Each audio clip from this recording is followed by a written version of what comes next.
Hey everyone, and welcome back to another World of Warcraft video. Allied races have been getting a lot of attention, and when done right, allied races offer a really distinct flavour of an existing race, but many think that Blizzard really should start to focus on adding more customization options for what we currently have. Now, in the most recent Q&A, Game Director Ian Hazzikostas did say that while it wasn't a direct plan right now, giving us more customization options for regular races is a possibility down the line.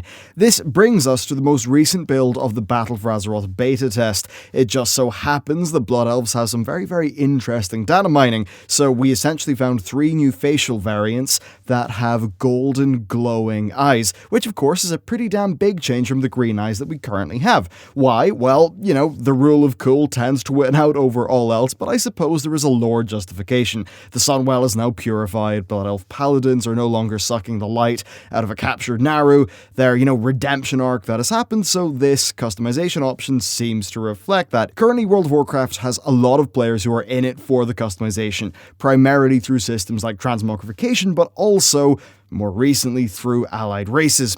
One problem that World of Warcraft has, though, is its character creation is extremely limited in comparison to the competition, and unfortunately I think it's pretty unlikely that this will change in, a way that many players would like it to change, as I imagine, I think a lot of people would like a wide array of sliders and things like that to play around with. I don't think that's likely because of how their character models are currently constructed, or I at least think it would take re-engineering for that to happen, which would be a little bit more time intensive than just adding in more options for you to choose from. So given that we've had these restrictions for a long time, and when you look at the success of allied races, it really does prove to me that a lot of people really love visual customization. Ultimately, you just have to look at the buzz that allied races have generated, as well as the absurd numbers of views that content about them gets. So today what we're going to do is a few things. We're going to be talking about some customization systems that could be added to the game in such a way that it would drive gameplay and be exciting, and we're also going to come up with some interesting customization options for the existing races,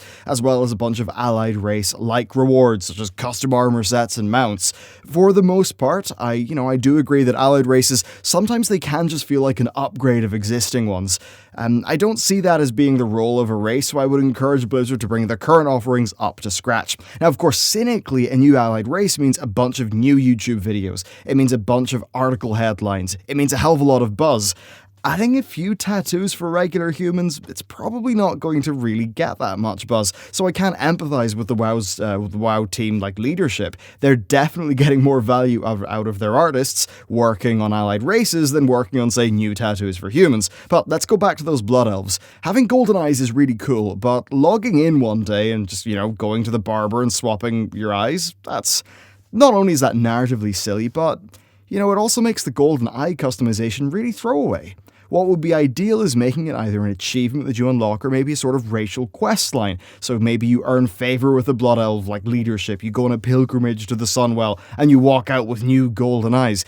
Now that would be something that would elevate this to be far more impactful to the story of your character and your attachment to your character, which ultimately is a tremendously powerful driver of gameplay for the people who really care about customization options. Now, unlocking new options through means like this doesn't really make sense if it's a new hairstyle or a new facial structure, but for some things like maybe special tribal tattoos, earning the honor of wearing them, that could really set them apart. So imagine you're the top rank brawler in the Brawlers Guild, and for that they give you a cosmetic headband and a unique hairstyle or something like that, or maybe some unique tattoos that only top rank brawlers can have. Now this gets me on to a bit of a pitch. All of this would be better facilitated if WoW allowed for us to have our combat gear and then our in-town gear. So imagine you walk into Stormwind and you seamlessly swap into RP gear, maybe one of those big badass Cultiran coats. Well, creating a customization system like this would basically, for Blizzard, open up a new avenue of gameplay rewards. It would actually allow Blizzard to have a new way of rewarding people for doing all sorts of content. At the end of the day, this is an RPG, and a core part of playing an RPG is looking cool, especially if you've earned the right to look cool and other people know that. Now, I get that, maybe you're a Mythic Raider, all you care about is numbers and sims. Look, I basically live in Microsoft Excel, so I get it, but I don't think we can really ignore how broad game WoW is and how many people do play it with customization being a big goal. Now, what's better is that with a reward system like this in place, it would perhaps allow Blizzard to make more RP-like content for the game and then have a sensible reward for it. In the past, stuff like that was often a bit strange in World of Warcraft because Blizzard couldn't really give you gear that had power. So that's kind of my big idea about customization. I think that would be a really cool system, unlock different coats and hats and cool stuff by just progressing in the world. But let's talk about customization options that could be added to the game. So, broadly, if tattoos are possible, just bloody do them. Right, some default ones would be great where it makes sense, then perhaps unlockable ones after you've created your character, a bit like, bikers, right? I think bikers earn their tattoos, so we can do that. Jewelry. Many races have some options, let's just make more, right? Make the existing ones a bit higher quality too. Tusks. Teeth, that's another one. Many races have big tusks, so let's work with that, right? More tusk accessories. Stuff that doubles down, just giving us way more options. Perhaps you could maybe have a metal segment in your orc's tusk, as if your character has, been in battle and they've had, their friends sort of fix them up. And then also more options for tusk length. Then beards, more facial hair, just more variation. Pretty simple. As for faces themselves, I'd love to see a wider range of emotion on them, especially for the female characters, which all too often, to be honest, do look pretty plain and boring, so I'd like more variation there. Then there's another thing they can do with faces. Big gnarly scars. Right, let's do that. Let's have our characters actually feel like the grizzled veterans that they actually are. Oh, and yeah, let's just have metal, Furiosa arms for goblins and gnomes. I know it's dumb, but hey, that was pretty dumb, so let's just have fun with it. And then as for a few more random thoughts, right, let's give trolls loads of face paint options. Let's have upright postures for undead characters, and also letting undead characters control, the level of decay across their body. And then finally, for, say, groups like humans who are really broad, I'd love to see subcultures reflected in-game. The easiest way to do this is maybe just a slightly different tabard or, unlockable cosmetic thing, plus maybe a different voice, right? So a Gilnean accent, a Kultiran accent, maybe an Arathi accent. Hell, why not let people unlock a pirate, style? I mean, balls to it, that would be fun. So that's my main thoughts there. Sadly, I don't think we'll get granular controls like sliders and stuff for technical reasons. Rather, it seems more feasible that we're getting a wider range of fixed options, so just more on top of what we currently have. Now, there's other ways to reward you based on factions, so giving everyone the allied race treatment in terms of some faction armor and a faction mount, that would be a great move. I imagine Blizzard already know if you've leveled your character manually, so it would be, I assume, pretty fine that maybe they put in heritage-like gear for humans, and if you've manually leveled your human, then you get that gear for free. And then another thing that I think would be absolutely fantastic as an unlockable thing is, well, recently, right, we've seen labrums and pouches and daggers and various other little knickknacks featuring gear, and they're physicsing about the place they're always hanging off your belt.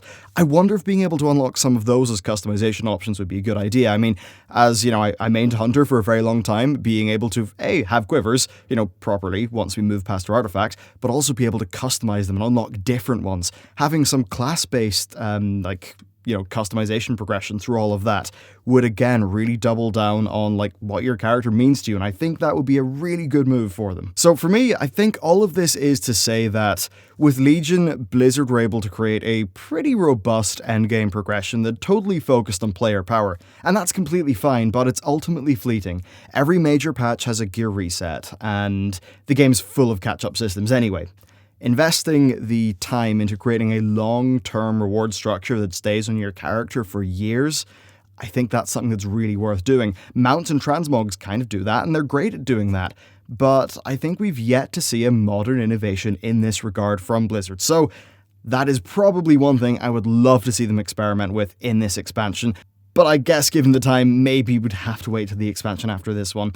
Anyway, that is it for this video. So first up, a tremendous thank you to everyone over on Patreon. On Patreon, you get early access to non-news content as well as behind-the-scenes AMAs and vlogs. And they also just, tremendously help out with the running of the channel now that we've got an editor on board doing a lot more work, which has been great.